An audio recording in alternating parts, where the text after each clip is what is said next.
कुंद कुंद स्वामी ने मूलाचार जैसा ग्रंथ लिखा जिसमें जो है क्या, जिसमें मुनियों के आचरण का वर्णन है। वहीं पर जो है आचार्य कुंद कुंद स्वामी ने एक रयण सार ग्रंथ भी लिखा, और उस रयण सार ग्रंथ में जो है श्रावक और मुनि दोनों का संयुक्त रूप में जो उन्होंने वर्णन किया। ऐसा वह रयण सार ग्रंथ जो हजारों वर्ष पुराना जो है ग्रंथ है, क्योंकि आचार्य कुंद कुंद स्वामी कहते पहली सती या दूसरी सती के आचार्य हैं। ऐसे आचार्य ने जो है वो ग्रंथ लिखा, और उस ग्रंथ जो है उसको सरल बनाने के लिए कैसे वह सबको समझ में आए, कैसे सा विस्तार उस वर्णन हो, पूज्य आचार्य भगवान गुरुदेव विराट सागर जी महामुनिराज ने उस रयण सार ग्रंथ की जो है टीका लगी, रत्नात्रय वर्धनी टीका लग दी। क्या लिख दी? रत्नात्रय वर्धनी टीका लिख दी, जो लगभग जो है 1100-1200 जो है पृष्ठ की टीका 2 भागों में, जो भारतीय ज्ञानपीठ जो है वहां से वह प्रकाशित हुई है। ऐसी जो है वह रयण सार की जो टीका आचार्य सिंह की जो है वो गागर में एक सागर लिख दी। ऐसे आज इस बार जो है पूज्य गुरुदेव का यह प्रथम समाधि दिवस है, वर्ष प्रारंभ हुआ है, और उसमें जो है अभी हम लोग सभी जब इंदौर में थे वहां पर जो है आचार्य श्री विशुद्ध सागर जी महाराज ने कहा कि हम आचार्य श्री कहते हैं शरीर से जरूर गए हैं, लेकिन वह कैसे जन जन तक जो है वह जीवित रहे, उनका ज्ञान जो है जीवित रहे, उनके जो है गुण जीवित रहे। तो मैंने भी कहा था कि गुरु की महिमा कौन बखान कर सकता है, वो शिष्य ही कर सकता है। गुरु की पहचान कौन कर सकता है, तो वो शिष्य ही कर सकते हैं। तो गुरु कैसे वह जो है थे उनके बारे में बताने के लिए जो है क्यों ना हो कि जो गुरुदेव ने अनेक अनेक ग्रंथ लिखी, टीका लिखी, उनका जो है उनकी वाचना हो चतुर्मास में आदि में, जिससे कि सभी को मालूम पड़े कि पूज्य गुरुदेव आचार्य श्री विराट सागर जी महाराज क्या थे, क्या उनकी महानता थी, क्या उनका गुण था, क्या उनकी विशेषताएं थी। ऐसी उनका व्याख्यान करने के लिए जो है यहाँ पर भी भोपाल, क्योंकि राजधानी है, और राजधानी से जो बात जाएगी तो पूरे मध्य प्रदेश आदि में भी, तो ऐसी वह जो है भोपाल जो है अशोका गार्डन में जो है इस चातुर्मास में अभी लेटर आया आचार्य जी का, बोले जो है बोले महाराज बोले बाद में पढ़ लेना। मैंने नहीं अभी तो पढ़ूंगा, मैं तो टाइम है सदुपयोग कर लें। तो उसमें लिखा है, बोले महाराज आपको जय मुनिराज आपको चतुर्मास करना है तो कैसे करना है, बोले भावनामय चतुर्मास करना है। क्या करना है? भावनामय चतुर्मास करना है। तो इसलिए जो है क्यों ना हो रत्नात्रय की हम भावना माएं, कोई रत्नात्रय का जो है उपदेश हो, जिससे कि आगे आपकी रत्नात्रय जो है प्राप्त करने की भावना बने। क्योंकि रत्नात्रय की जो धारी है वो रत्नात्रय का वर्णन करेंगे तो आप उसको धारण कर पाओगे।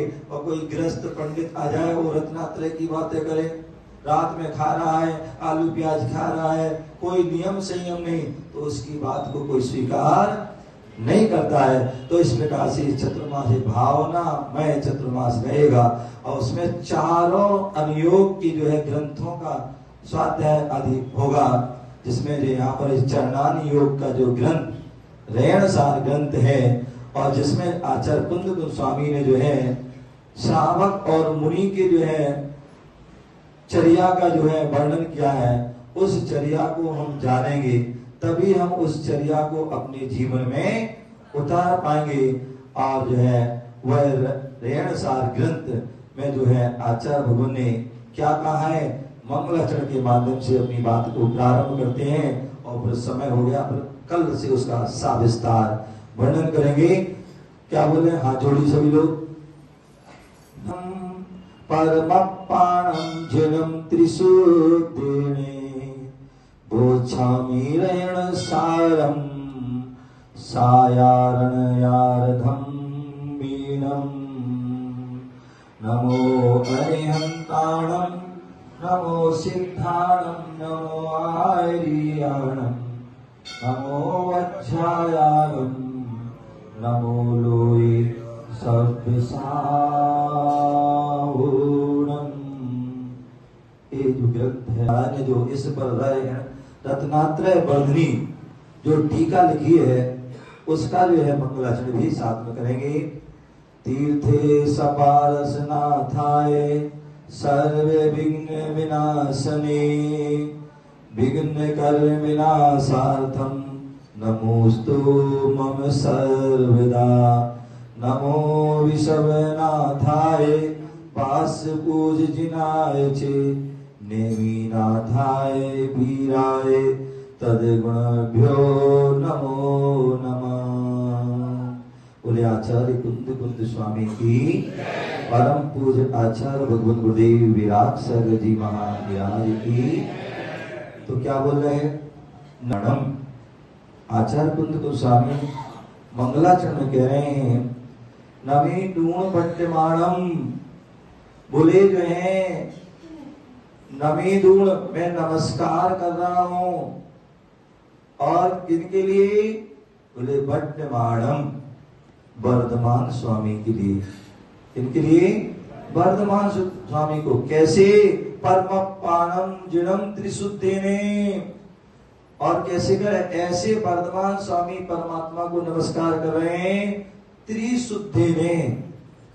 जब भी हम परमात्मा को नमस्कार करें, देव सद्गुरु को नमस्कार करें, कैसे करें, त्रिशुद्धि त्रिशुद्धि पूर्वक।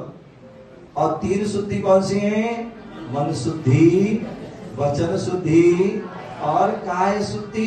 केवल शरीर से नमस्कार ही ना करें, मन से भी करें, वचन से भी करें।